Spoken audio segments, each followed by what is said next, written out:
This is the beauty of Hoysala.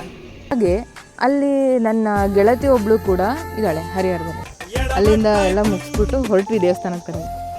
ಕುದುರೆ, ಸಿಂಹ, ವಾ, ಇನ್ನೂ ಎಷ್ಟು ಡಿಟೇಲ್ಡಾಗಿ ಹತ್ತಿರದಿಂದ ನೋಡ್ರಿ ಈಗಲೂ ಎಷ್ಟು ಕ್ಲೀನಾಗಿ ಗೊತ್ತಾಗುತ್ತೆ. ಇದು ಮನುಷ್ಯನ ಫೇಸ್, ಇದು ಆನೆ ಪಕ್ಕ ಹೊಯ್ಸಳ ಶೈಲಿಯಲ್ಲಿ ನಿರ್ಮಿಸಿದ್ದಾರೆ. ಎಷ್ಟು ಪ್ರಿಸೈಸಾಗಿ ಸಾಧ್ಯನೋ ಅಷ್ಟು ಪ್ರಿಸೈಸಾಗಿ ಮಾಡಿದ್ದಾರೆ. ಇಡೀ ದೇವಸ್ಥಾನನೇ ಅದೇ ಥರ ಕಾರು ಮಾಡಿ ಕಟ್ಟಿರುವಂಥದ್ದು. ಚೆನ್ನಾಗಿ ಕಲ್ಲಲ್ಲಿ ಕೆತ್ತಿದ್ದಾರೆ. ನಿಜವಾಗ್ಲೂ ನೋಡಬೇಕು ನೀವು ದೇವಸ್ಥಾನ ಅಷ್ಟೇ.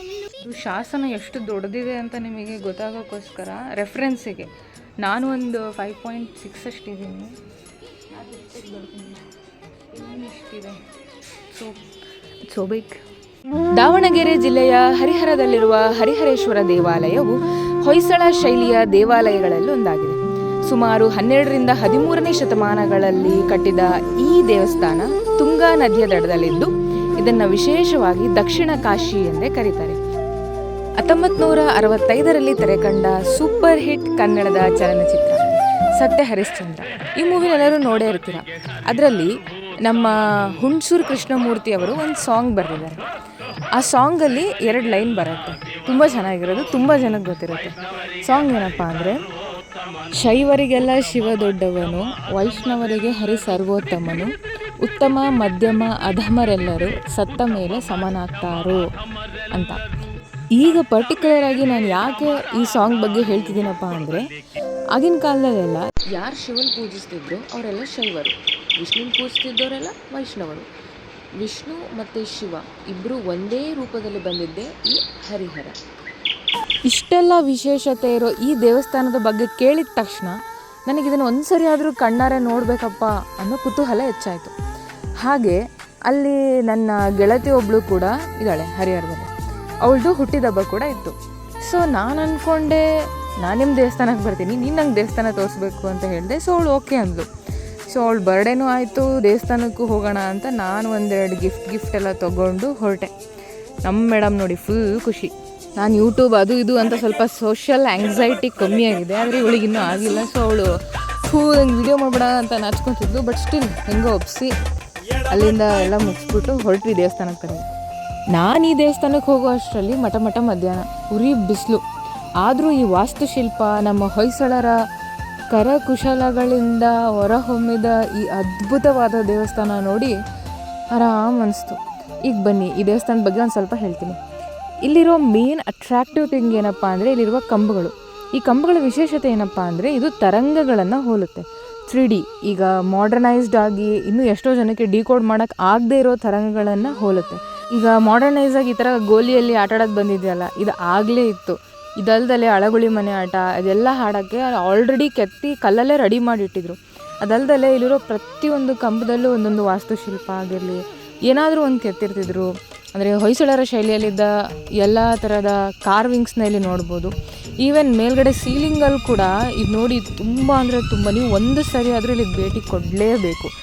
ಅದಲ್ದಲೆ ಇದ್ರ ಕಂಬಗಳ ಬಗ್ಗೆ ಇನ್ನೂ ಹೇಳೋದಾದರೆ, ಇಲ್ಲಿರೋ ಒಂದು ಕಂಬದ ಥರ ಇನ್ನೊಂದು ಕಂಬ ಇರುತ್ತೆ. ಅಂದರೆ ಒಂದು ಗುಲಗಂಜಿಯಷ್ಟು ಸಹ ಇದರಲ್ಲಿ ಡಿಫ್ರೆನ್ಸ್ ಇರೋಲ್ಲ. ಒಂದೊಂದು ಕರ್ವಿಂಗ್ಸ್ ಆಗಿರಲಿ, ಲೆಂತ್ ಆಗಿರಲಿ, ಬ್ರೆಡ್ತ್ ಆಗಿರಲಿ, ಆಮೇಲೆ ಮೇಲ್ಗಡೆ ಮಾಡಿರೋ ಡಿಸೈನ್ಸ್ ಆಗಿರಲಿ, ಪ್ರತಿಯೊಂದೂ ಒಂದು ಕಡೆ ಹೆಂಗಿತ್ತೋ ಇನ್ನೊಂದು ಕಡೆ ಹಾಗೆ ಇರುತ್ತೆ. ಅಷ್ಟು ಪ್ರಿಸೈಸಾಗಿ ಮಾಡಿದ್ದಾರೆ.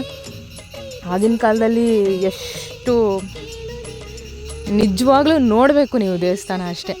ಅದಲ್ಲದೆ ಇದು ಯಾವ ಕಡೆಯಿಂದ ನೋಡಿದ್ರೂ ಕಂಬಗಳು 2, 4, 8 ಆ ಥರ ಬರಬೇಕು. ಆ ಥರ ಪಿಲ್ಲರ್ಸ್ನೆಲ್ಲ ಇರೋದು.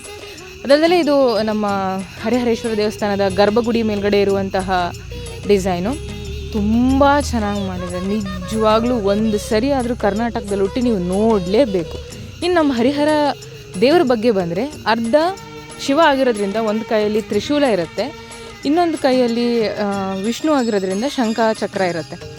ನಾನು ಹೋದಾಗ ಮಧ್ಯಾಹ್ನ ಆಗಿದ್ದರಿಂದ ಇದು ಕ್ಲೋಸ್ ಆಗಿತ್ತು. ಸೊ ಇದು ಮಾರ್ನಿಂಗ್ 7 to 12:30 ಅಷ್ಟೇ ಇರೋದು. ನಾನು ಸ್ವಲ್ಪ ಲೇಟಾಗಿ ಹೋಗಿದ್ದೆ. ಅದಲ್ಲದೆ ಇದರ ಕಂಬದ ಮೇಲೆ ಎಷ್ಟು ಡಿಟೇಲ್ಡಾಗಿ ಮಾಡಿದ್ದಾರೆ ಅಂದರೆ, ಅರ್ಧ ಕಂಬದ ಮೇಲೆ ವಿಷ್ಣುವಿಗೆ ಸಂಬಂಧಪಟ್ಟಿದ್ದು, ಇನ್ನರ್ಧ ಶಿವನಿಗೆ ಸಂಬಂಧಪಟ್ಟಿದ್ದು. ಇಲ್ಲಿ ಜಯ ವಿಜಯ ಈ ಕಡೆ ಬೇರೆ. ಈಗ ನೋಡಿ, ಹಾಫ್ ದೇವಸ್ಥಾನದಲ್ಲಿ ಫುಲ್ಲು ಶಿವನಿಗೆ ಸಂಬಂಧಪಟ್ಟಿರೋ ಥರ, ಅಂದರೆ ಹೂಗಳಾಗಿರಲಿ ಆ ಥರ ಇರ್ತಿತ್ತು. ಇನ್ನೊಂದು ಕಡೆ ವಿಷ್ಣುವಿಗೆ ಸಂಬಂಧಪಟ್ಟಿರೋ ಥರ ಇರ್ತಿತ್ತು. ಈ ಚಕ್ರಗಳು ಎಲ್ಲದು ನಾನು ಆಗಲೇ ಹೇಳಿರೋ ಥರ one of the finest architecture ಅಂತಲೇ ಹೇಳ್ಬೋದು. ಇಷ್ಟು ಪರ್ಫೆಕ್ಟಾಗಿ ಒಂದೊಂದೂ ಮಾಡಿದ್ದಾರೆ. ಈವನ್ ಫ್ಲವರ್ಸು 3 ಡೈಮೆನ್ಷನಲ್ಲಿ ಡಿಸೈನ್ಸ್ ಆಗಿರಲಿ, ಈವನ್ ಶಾಸನಗಳು ಕೂಡ ಇದೆ. ಚೆನ್ನಾಗಿ ಕಲ್ಲಲ್ಲಿ ಕೆತ್ತಿದ್ದಾರೆ. ಎಷ್ಟೊಂದು ಶಿಲೆಗಳೆಲ್ಲ ಇದೆ. ಹೊಯ್ಸಳರ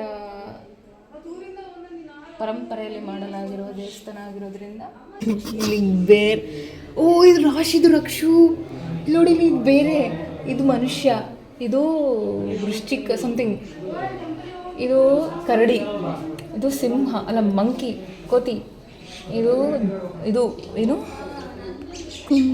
ಇದು ಅವೆಲ್ಲ ರಾಶಿ ಆಕಳು. ರಾಶಿ ಅಲ್ಲ, ಇದು ಆನೆ, ಇದು ಕುದುರೆ. ತೋರಿಸು ಹತ್ರದಿಂದ, ಕಾಣ್ತಿದ್ಯಾ ಕರೆಕ್ಟಾಗಿ? ಕುದುರೆ, ಸಿಂಹ.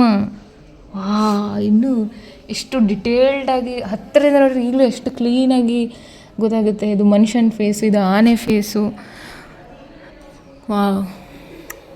The beauty of our Hoysalas. ಎಷ್ಟು ಕ್ಲೀನಾಗಿ ಫೈನೆಸ್ಟ್ ಫೈನಾಗಿ ಇಲ್ಲೆಲ್ಲ ಎಷ್ಟು ಪರ್ಫೆಕ್ಟಾಗಿ. ಇದು ಈ ಥರ ಒಂದು ಬಳ್ಳಿ ಒಳಗಡೆ ಡಿಸೈನು. ಇಲ್ಲಿ ಸ್ಪೇಸ್ ಇದೆ, ಸ್ವಲ್ಪ ಹತ್ತಿರದಿಂದ ನೋಡಿದ್ರೆ ಗೊತ್ತಾಗುತ್ತೆ ನಿಮಗೆ. ಸ್ಪೇಸ್ ಇದೆ ಇಲ್ಲಿ, ಸ್ಪೇಸ್ ಇಲ್ಲಿ ಕೂಡ, ಇಲ್ಲಿ ಈ ಥರ ಸ್ಪೇಸ್.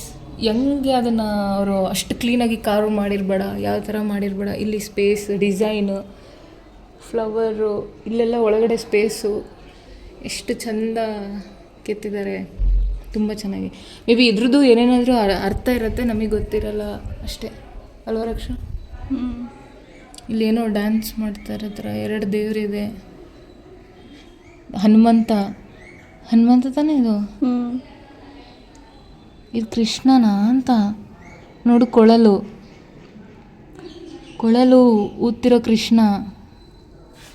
ಇದು ಮೇ ಬಿ ಅವತಾರನಾ ಅಂತ ಗೊತ್ತಾಗ್ತಿಲ್ಲ. ಇದನ್ನೆಲ್ಲ ಆಗಿನ ಕಾಲದ ಹೊಯ್ಸಳರೇ ಬಂದು ಹೇಳಬೇಕು. ಹೀಗೆ 2 ಕಡೆ ಮಾಡಿದ್ದಾರೆ. ತುಂಬ ಶ್ರೀಮಂತ ಭರಿತ ಕಲೆಗಳಲ್ಲಿ, ತುಂಬ ಶ್ರೀಮಂತ ಭರಿತ ಕಲೆಗಳಲ್ಲಿ ಒಂದಾದ ನಮ್ಮ ಹೊಯ್ಸಳರ ಹರಿಹರ ದೇವಸ್ಥಾನ ಪಕ್ಕಾ ಹೊಯ್ಸಳ ಶೈಲಿಯಲ್ಲಿ ನಿರ್ಮಿಸಿದ್ದಾರೆ. ಎಷ್ಟು ಪ್ರಿಸೈಸಾಗಿ ಸಾಧ್ಯನೋ ಅಷ್ಟು ಪ್ರಿಸೈಸಾಗಿ ಮಾಡಿದ್ದಾರೆ. ಇಡೀ ದೇವಸ್ಥಾನನೇ ಅದೇ ಥರ ಕಾರ್ವ್ ಮಾಡಿ ಕಟ್ಟಿರುವಂಥದ್ದು. ಒಂದು ಕಡೆನೂ ಚಿಕ್ಕ ಡೀಟೇಲು ಮಿಸ್ ಆಗಿಲ್ಲ, ಅಷ್ಟು ಚೆನ್ನಾಗಿ. ಆಮೇಲೆ ಈ ಕಂಬದ ವಿಶೇಷತೆ ಏನಂದರೆ, ದೇವಸ್ಥಾನದ ಆ ಕಡೆಯಿಂದ ನೋಡಿದ್ರು ಮೊದಲು 2 ಕಂಬ, ಆಮೇಲೆ 6 ಕಂಬ, ಆಮೇಲೆ 8 ಕಂಬ, ಆ ಥರ ಮಾಡಿದ್ದಾರೆ. 100 ಅಂತ ಇಲ್ಲಿಯ ಸ್ಥಳೀಯ ನನ್ನ ಫ್ರೆಂಡ್ ಆಗಿರೋ ರಕ್ಷಿತಾ ಅವ್ರು ಹೇಳಿದರು. ಅರೌಂಡ್ ಇದೆ. ಆಮೇಲೆ ಇದು ಕಂಬಗಳ ವಿಶೇಷ ಏನಂದರೆ, ಒಂದು ಕಂಬದ ಥರ ಇನ್ನೊಂದು ಕಂಬ ಸೇಮ್ ಡಿಟ್ಟೋ, ಒಂದು ಗುಲ್ಗಂಜಷ್ಟು ಡಿಫ್ರೆನ್ಸ್ ಇಲ್ಲ ಅಂತ ಹೇಳ್ತಾರೆ. ಈಗ ನಾನು ನೋಡಿದೆ, ಬನ್ನಿ ತೋರಿಸ್ತೀನಿ. ಇದರಲ್ಲಿನೂ ಇಲ್ಲೊಂದು ಟ್ರಯಾಂಗಲ್ಲು ಎಷ್ಟು ಪರ್ಫೆಕ್ಟಾಗಿ ಕಾರ್ವ್ ಮಾಡಿದ್ದಾರೆ. ಇಲ್ಲಿ 3D ಹೀಗೆ ಇದು ತರಂಗಗಳಿಗೆ ಹೋಲುತ್ತೆ ಅಂತಾರೆ. ಅದನ್ನು ನಿಮಗೆ ಫೋಟೋ ತೋರಿಸ್ತೀನಿ. ಇದೇ ಥರ ಎಲ್ಲ ಕಂಬಗಳು, ಅಂದರೆ ಈ ದೇವಸ್ಥಾನದಲ್ಲಿರೋ ಪ್ರತಿಯೊಂದು ಕಂಬಗಳು ಸಹ ಇದೇ ಥರ ಇರುವಂಥದ್ದು. ನೀವೇನಾದರೂ ದಾವಣಗೆರೆ ಕಡೆ ಬಂದರೆ ಮಿಸ್ ಮಾಡ್ದಲೇ ಒಂದು ಅರ್ಧ ಗಂಟೆ ಜರ್ನಿ ಬಂದು ಹೋಗಿ ಹರಿಹರಕ್ಕೆ. ಇನ್ನೂ ಎಷ್ಟೊಂದು ಶಾಸನಗಳೆಲ್ಲ ಇದೆ ಆ ಸೈಡು, ಅದನ್ನು ನೋಡ್ಕೊಂಡು ಬನ್ನಿ. ಇಲ್ಲೆಲ್ಲ ಶಾಸನಗಳೆಲ್ಲ ಇದೆ, ಇನ್ನೂ ಎಷ್ಟೊಂದು ಶಾಸನಗಳೆಲ್ಲ ಇದ್ದಾವೆ, ಅದನ್ನು ತೋರಿಸ್ತೀನಿ.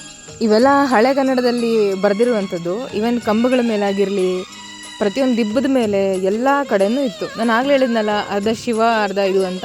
ಯಾವಾಗಲೂ ಶಿವನ ಮುಂದೆ ನಂದಿ ಇರುತ್ತೆ, ಬಟ್ ಇಲ್ಲಿ ಹಾಫ್ ದೇವರಿರೋದ್ರಿಂದ ಈ ಕಡೆ ಸೈಡ್ ನಂದಿನಿಟ್ಟಿದ್ದಾರೆ.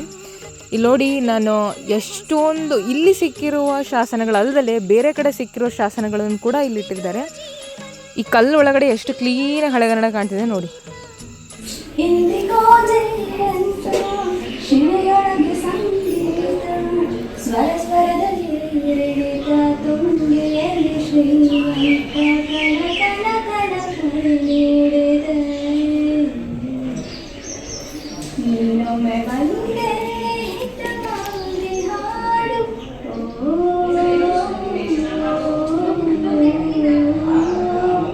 ನನ್ನ ಫ್ರೆಂಡು ಉತ್ತಮ ಗಾಯಕಿ ಆಗಿದ್ದರಿಂದ ಆ ಕಲೆನ ನೋಡಿ ಸಾಂಗ್ ಹೇಳೋಕ್ಕೆ ಸ್ಟಾರ್ಟ್ ಮಾಡಿಬಿಟ್ಲು. ನೀವೇ ಕೇಳಿಸ್ಕೊಂಡ್ರಲ್ಲ ಎಷ್ಟು ಸಕ್ಕತ್ತಾಗಿ ಆಡ್ತಾಳೆ ಅಂತ. ನಾನಂತೂ ಇವಳು ಸಾಂಗಿಗೆ ಫ್ಯಾನಪ್ಪ. ಬನ್ನಿ ಇವಾಗ ಒಂದೆರಡು ಹಳೆಗನ್ನಡ ನಾವು ಓದಕ್ಕೆ ಟ್ರೈ ಮಾಡೋಣ. ಅದು ಏನು ಓದಕ್ಕೆ ಟ್ರೈ ಮಾಡ್ಸತಿ? ಹಳೆಗನ್ನಡದಲ್ಲೇ ನೋಡೋಣ. ಮೇ ಬಿ ಅದು ಸಂವತ್ಸರದ ಅಶ್ವಯುಜ ಶುದ್ಧ ಶುಕ್ರವಾರದಂದು ಗೊತ್ತಾಯ್ತು ಸ್ವಲ್ಪ. ನಾರಾಯಣಾಚಾರ್ಯ ವಗ್ಗ ಗೊತ್ತಾಗ್ತಿಲ್ಲ. ನೆಕ್ಸ್ಟ್ ಇಲ್ಲಿ ಅಶ್ವಯುಜ ಶ್ರೀ ಒಂದು ಗೊತ್ತಾಗ್ತದೆ. ಅಲ್ಲಿ ಸ್ವಲ್ಪ ಟ್ರೈ ಮಾಡೋಣ. ಅಲ್ಲಿ ಸ್ವಲ್ಪ ಈಸಿ ಅನ್ಸುತ್ತೆ, ಒಂಚೂರು ಗೊತ್ತಿರೋ ಕನ್ನಡ ಥರ ಫೀಲ್ ಆಗುತ್ತೆ ನೋಡು. ಅಬ್ಬಡ್ಡಿಗೆ ಇದು ಸಪ್ತಗಿರಿ ಶ್ರೀ ಸಪ್ತಗಿರಿ ಶ್ರೀ ಜಯ ಬಂದ್ರಾಚಾರ್ಯ ದತ್ತರು ಓಕೆ ದತ್ತರು ಸಂವತ್ಸರದ ಇಲ್ಲಿ ಮತ್ತೊಂದು ಅಶ್ವಯುಜ ಇದೆ. ನಾರಾಯಣ ನ್ಯಾಯ ಅಂಗಿ ಒಂದು ಕಾಗಿರೆ ಮತ್ತೆ ಶ್ರೀ ದೇವಸ್ಥಾನದ ಮೇಲೂ ಒಂದೊಂದು ಕಡೆಗೂ ಹಾಕಿದ್ದಾರೆ. ಅಲ್ಲಿ ಆಕ್ಚುಯಲ್ ಎಷ್ಟೊಂದು ಶಾಸನಗಳನ್ನ ಬೇರೆ ಬೇರೆ ಕಡೆ ಇರೋ ಶಾಸನಗಳನ್ನು ಕೂಡ ಇಲ್ಲಿ ತಂದು ಪ್ರತಿಷ್ಠಾಪನೆ ಮಾಡಿದ್ದಾರೆ. ನೋಡಿ, ನಾನು ಆಗ್ಲೇ ಹೇಳಿದ್ರೆ ಎಷ್ಟು ಚೆನ್ನಾಗಿ ಗೊತ್ತಾಗುತ್ತೆ. 2, 4, 6, 8 ಕಂಬಗಳು ಅಂತ. ಪಕ್ಕದಲ್ಲಿನೇ ಇಲ್ಲಿ ನಮ್ಮ ದೇವತೆ ಅವರು ಕೂಡ ಇದ್ದಾರೆ. ಇವ್ರ ದರ್ಶನನೂ ಮಾಡ್ಕೊಂಬಿಡಿ. ಇದು ನಿಜ ಒಂಥರ ಬರ್ಬೇಕ್ರಿ ನೀವು ನೋಡಿ ದೇವಸ್ಥಾನನ. ಹರಿಹರಕ್ಕೆ ಬನ್ನಿ. ಇಲ್ಲೂ ಕೂಡ ಆಟ ಆಡೋಕ್ಕೆ ಹೇಳಿದ್ನಲ್ಲ, ಅಳಗುಳಿ ಮನೆ ಆಟ, ಅದೆಲ್ಲ ಆಡೋಕ್ಕೆ ಎಲ್ಲ ರೆಡಿ ಇದೆ. ಬಂದ್ಬಿಟ್ಟು ಸಂಜೆ ಹೊತ್ತು ಆರಾಮಾಗಿ ಆಟ ಆಡ್ಬಿಟ್ಟು ಹೊರಡಿ, ದೇವಸ್ಥಾನ ನೋಡ್ಕೊಂಬನ್ನಿ, ನೆಮ್ಮದಿಯಾಗಿರಿ. ನಮ್ಮ ಭಾರತದಲ್ಲಿ ನೋಡೋಕಿನ ನಮ್ಮ ಕರ್ನಾಟಕದಲ್ಲಿನೇ ಎಷ್ಟೊಂದಿದೆ, ಅದ್ರ ಸೌಂದರ್ಯ ಸವಿರಿ. ಅದಲ್ಲದೆ ಈ ದೀಪದ ಕಂಬಗಳು ವಿಶೇಷದ ಸಮಯದಲ್ಲಿ ಮಾತ್ರ ಯೂಸ್ ಮಾಡ್ತಿದ್ರು. ನಾನು ಹೇಳಿದ್ನಲ್ಲ ಆಗಲೇ ಶಾಸನಗಳು ಅಂತ. ನೋಡಿ, ಇಲ್ಲೆಲ್ಲ ಥರದ ಶಾಸನಗಳು ಇದೆ. ಯಾವುದೋ ಕಲ್ಲು ಅಂದ್ಕೋಬೇಡಿ, ಪ್ರತಿಯೊಂದರಲ್ಲೂ ಒಂದೊಂದು ಬರಹಗಳಿದೆ. ಫಾರ್ ಎಕ್ಸಾಂಪಲ್ ಇಲ್ಲಿ ನೋಡಿ, ಇದು ತುಂಬ ಹಳೆಗನ್ನಡ, ಅಷ್ಟು ಈಸಿ ಅಲ್ಲ ಡಿಕೋಡ್ ಮಾಡೋಕ್ಕೆ. ಈ ಥರ ಎಷ್ಟೊಂದು ಶಾಸನಗಳಿದೆ. ಆಲ್ಮೋಸ್ಟ್ ಎಲ್ಲ ಹೊಯ್ಸಳರಿಗೆ ಸಂಬಂಧಪಟ್ಟಿದೆ ಅನಿಸುತ್ತೆ ನನಗೇನು. ಯಾಕಂದರೆ ಮಧ್ಯ ಶಿವ, 2 ಆ ಕಡೆ ಈ ಕಡೆ ನಂದಿ ಇರುತ್ತೆ ಅವರ ಶಾಸನಗಳ ಮೇಲ್ಗಡೆ. ಸೊ ಇದಿಷ್ಟು ಶಾಸನಗಳಾಗಿತ್ತು. ತುಂಬ ಬಿಸಿಲಿತ್ತು ನಾನು ಹೋಗಿ ಟೈಮಲ್ಲಿ. ನೀವು ಸಂಜೆ ಹೊತ್ತು ಹೋಗಿ ಚೆನ್ನಾಗಿ ಟೈಮ್ ಸ್ಪೆಂಡ್ ಮಾಡಿ ಬರ್ಬೋದು ಫ್ಯಾಮಿಲಿ ಜೊತೆ. ಇನ್ನು ನಾನು ಆಗಲೇ ಹೇಳಿದ್ನಲ್ಲ ಶಿವ ಮತ್ತು ನಂದಿ ಅಂತ, ಅದಿದೆ. ಅದಲ್ಲದೆ ನಾನು ಏನೋ ಬಿಡು ಶಾಸನಗಳಷ್ಟೇ ಅಲ್ಲಿ ಬರೆದಿರ್ತಾರೆ ಅಂತ ಅಂದ್ಕೊಂಡೆ. ಇಲ್ಲಿರೋ ನಾರ್ಮಲ್ ಕಂಬದ ಮೇಲೆ ಕೂಡ ಸುಮ್ಮನೆ ನೋಡಿ, ಇದು ನೆಲದ ಮೇಲೆ ದಿಬ್ಬದ ಥರ ಏನೋ ಇತ್ತು, ಅದ್ರ ಮೇಲೂ ಕೂಡ ಏನೋ ಬರೆದಿದೆ. ನಮಗೆಲ್ಲ ಅರ್ಥ ಆಗಲ್ಲ. ಆಮೇಲೆ ಇಲ್ಲಿ ಬಿಸಾಕಿದ್ರು, ಹಾಫ್ ಹಾಳಾಗಿದ್ದರಿಂದ ಇಲ್ಲಿ ಬಿಟ್ಟಿದ್ರು ಅನಿಸುತ್ತೆ. ನಾನು ಅಷ್ಟೊಂದು ಹಾಳಾಗಿದ್ರೆ ಬಿಸಾಕಬೇಕಿತ್ತಲ್ಲ, ಇಲ್ಲೇನಕ್ಕೆ ಇಟ್ಟಿದ್ದಾರೆ ಅಂತ ಒಂದು ಸ್ವಲ್ಪ 2 ನಿಮಿಷ ನಿಂತು ನೋಡಿದರೆ ಗೊತ್ತಾಯಿತು. ಅದ್ರ ಮೇಲೆ ಸಂಸ್ಕೃತದ ಭಾಷೆ ಕೂಡ ಇದೆ ನೋಡಿ. ಇದೆಲ್ಲ ಕನ್ನಡ, ಕಾನಿ ಅದೆಲ್ಲ ಹಳೆಗನ್ನಡ. ಇಲ್ಲಿರೋದು ಸಂಸ್ಕೃತ. ನಾನು ಆಗಲೇ ಹೇಳ್ದಂಗೆ 2 ನಂದಿ, ಮಧ್ಯೆ ಶಿವಲಿಂಗ ಇದೆ. ಸೊ ತುಂಬ ವೈವಿಧ್ಯಮಯ ನಮ್ಮ ನಾಡು, ಕನ್ನಡ ನಾಡು. ಶಾಸನ ಎಷ್ಟು ದೊಡ್ಡದಿದೆ ಅಂತ ನಿಮಗೆ ಗೊತ್ತಾಗೋಕ್ಕೋಸ್ಕರ ರೆಫರೆನ್ಸಿಗೆ ನಾನು ಒಂದು 5.6 ಅಷ್ಟಿದ್ದೀನಿ. ಇಷ್ಟಿದೆ. So big and beautiful. ಸುಮಾರು 10ರಿಂದ 15 ಅಡಿಯಷ್ಟು ಶಾಸನಗಳು ಕೂಡ ಈ ದೇವಸ್ಥಾನದಲ್ಲಿದೆ. ನೀವೇನಾದರೂ ದಾವಣಗೆರೆ ಕಡೆ ಬಂದರೆ ದಾವಣಗೆರೆಗೆ ತುಂಬ ಸಮೀಪದಲ್ಲಿರುವ ಈ ಹರಿಹರ ದೇವಸ್ಥಾನಕ್ಕೆ ಹೋಗೋದನ್ನ ಮರಿಬೇಡಿ. ಇದಿಷ್ಟು ನಮ್ಮ ಹೊಯ್ಸಳರ ಹೆಮ್ಮೆಯ ಹರಿಹರ ಆಗಿತ್ತು. ಮುಂದಿನ ಬಾರಿ ಸಿಗೋಣ ಇನ್ನೊಂದು ದೇವಸ್ಥಾನದ ಜೊತೆಗೆ. ಅಲ್ಲಿವರೆಗೂ thank you for watching. Please do share, subscribe for our channel. And this is the beauty of Hoysala. Thank you.